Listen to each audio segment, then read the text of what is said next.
Welcome to the CareClinic pod. I'm Emma, and this is Jones. Okay. So have you ever felt that urge? The one where you just have to do something, like shout out a random word or maybe do a little dance, even though it's not exactly uh, socially acceptable. Yeah, I think we've all been there. Right. But imagine feeling that all this time. Yeah. That, my friends, is just a tiny glimpse into the world of Tourette syndrome.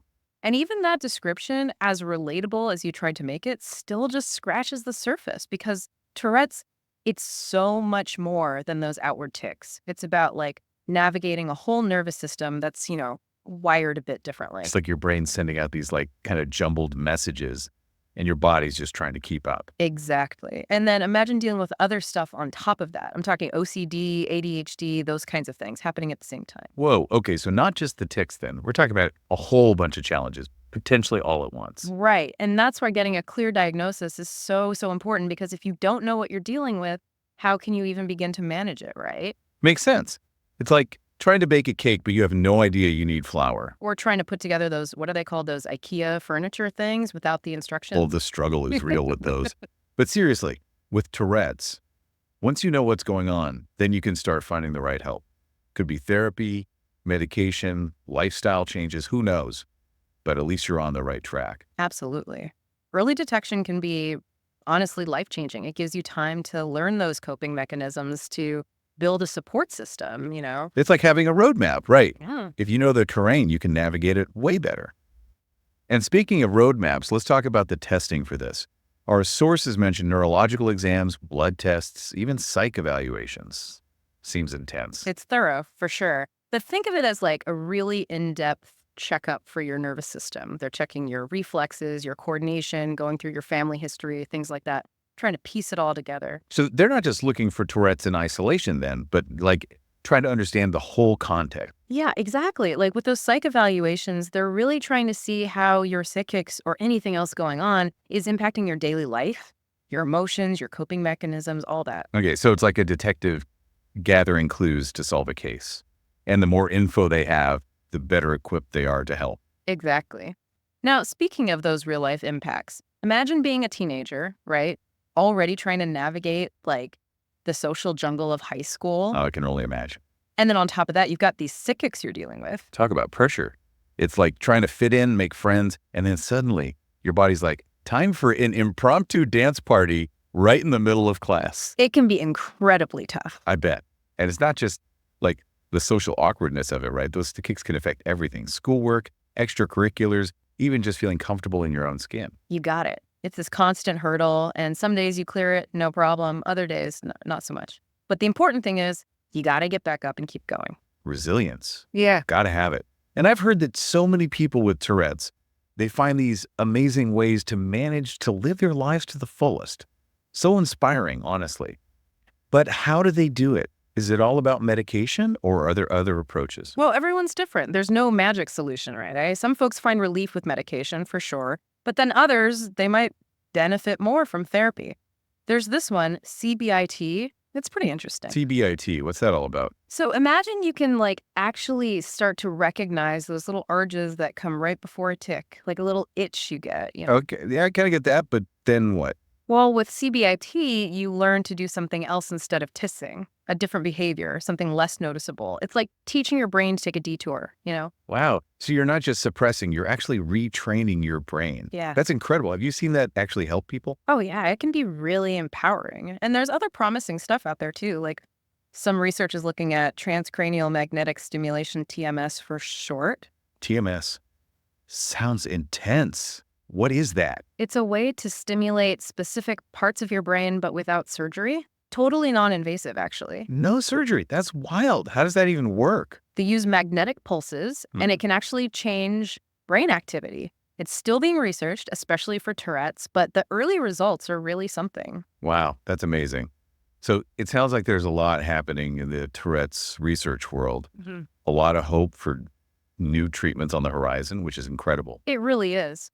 But while those medical advancements are super important, we can't forget about the power of plain old support and understanding. Having a solid support system, that can make all the difference in the world for someone dealing with this every day. Totally. Knowing you're not alone, Right. having people who get it, that's huge. Exactly. And, that's one of the things we love about apps like CareClinic. Yes. CareClinic is fantastic. For anyone who doesn't know, it helps you keep track of your symptoms, your meds, everything. It helps you spot patterns too. Like maybe there's something specific that seems to make your rooks worse. Yeah. CareClinic can help you figure that out. Oh, that's so smart. It's like having all that info at your fingertips so you can actually do something with it. Exactly. And that actually brings us to another interesting point. Our sources brought up those environmental factors. Mm-hmm. Apparently, things like stress, diet, even how much sleep you're getting, Yeah. that can play a big part too. Yep. It's all connected. You might not think those everyday things would have such a big impact on a neurological condition, but they do.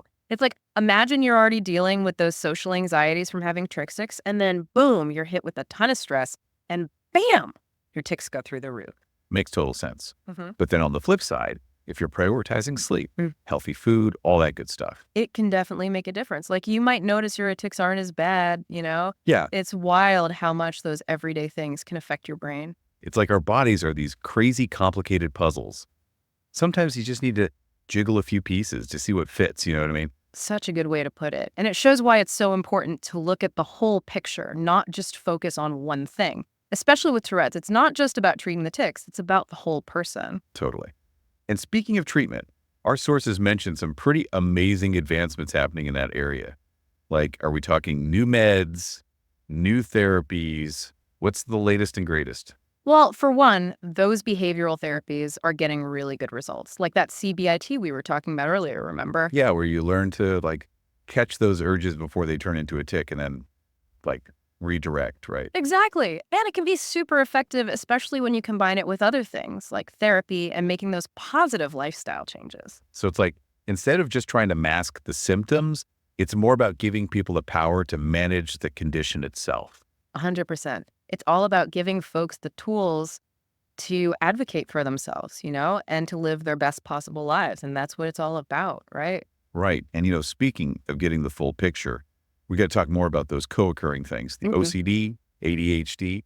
Our sources, a huge chunk of people with Tourette's, they're dealing with those too. Yeah. And that's why it's so crucial to get that thorough testing. Like, remember those neurological exams and the psych evaluations? Yeah. Those are key because they're not just looking for tics, they're looking for all of it. So even if you've already gotten a Tourette's diagnosis, it's important to like keep an eye out for those other things too. Absolutely. Like with OCD, they'd be asking about, those thoughts that just won't quit, those obsessions, and then the things people do to try and make the anxiety go away, those compulsions. Yeah. It can get pretty tough. And ADHD, I'm guessing that's more about attention span, impulsivity, all that. Exactly. And they'd want to know how it's affecting your life, at home, at school, at work.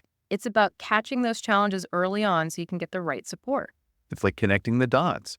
What you might think is one thing might actually be related to something else entirely. Exactly. And that's why it's so important to talk to your doctor, to be totally honest about what's going on. Don't be shy. Ask questions. Share your concerns. It makes a huge difference being able to really talk to someone who gets it, especially with something like Tourette's. It can feel so isolating sometimes.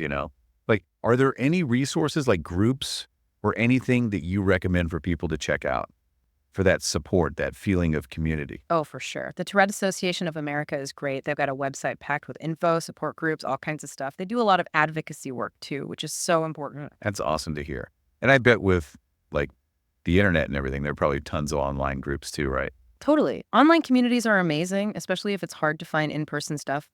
You can share your story, get support, realize you're not alone. It can be really powerful. There's just something about knowing there are other people out there going through the same thing, like a whole tribe of people who just get it. Exactly. And it's not just about the person with Tourette's either. Support is huge for their families and friends too. Oh, absolutely. They're on this journey too, and they need support just as much as anyone. It takes a village, as they say.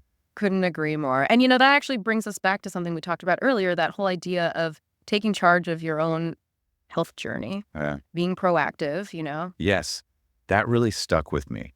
It's about being like a participant in your own care, not just letting things happen to you. You got it. Asking questions, figuring out what works best for you. That's where tools like the CareClinic app come in. Remember how it helps you keep track of symptoms and meds and all that? Yes, it's like having a personal health journal right on your phone. Exactly. You can start to see patterns, figure out your triggers, and then you can have those more informed conversations with your doctor. You're both on the same page working together. It's about taking that power back, which is amazing.